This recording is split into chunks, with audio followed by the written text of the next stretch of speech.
কুসমি blog and কিচেনে সবাইকে নমস্কার। কেএফসি স্টাইল চিকেন খেতে কার না ভালো লাগে, তাই তো আজকে বাড়িতেই বানিয়ে ফেললাম KFC style chicken. KFC style chicken বানানোর জন্য একটি পাত্রে টক দই, লবণ, জল দিয়ে ভালো করে ফেটিয়ে চিকেনগুলো ম্যারিনেট করে রেখেছিলাম 2 ঘন্টা মতো। তারপরে ম্যারিনেট করে রাখা চিকেনগুলো ভালো করে মুছে টিস্যু পেপার দিয়ে মুছে তুলে নিলাম। তারপর একটি বলে ডিম, সাদা তেল, লঙ্কার গুঁড়ো, কাশ্মীরি লঙ্কার গুঁড়ো, গোলমরিচ গুঁড়ো, অরগ্যানো, লবণ, রসুন বাটা, আদা বাটা, চিলি ফ্লেক্স দিয়ে ভালো করে ফেটিয়ে নিয়েছিলাম।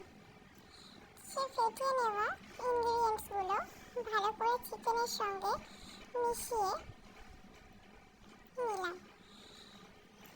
তারপর একটি পাত্রে ময়দা, কর্নফ্লাওয়ার পাউডার, কর্নফ্লেক্স, এখানে কর্নফ্লেক্সটা ভালো করে হাত দিয়ে গুঁড়ো করে নিয়েছিলাম।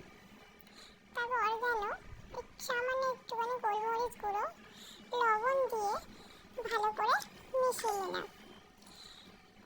অল্প রসুন বাটা, আদা বাটা চাইলে দেওয়াই যায়। তারপরে জল দিয়ে ভালো করে মিশিয়ে নিলাম।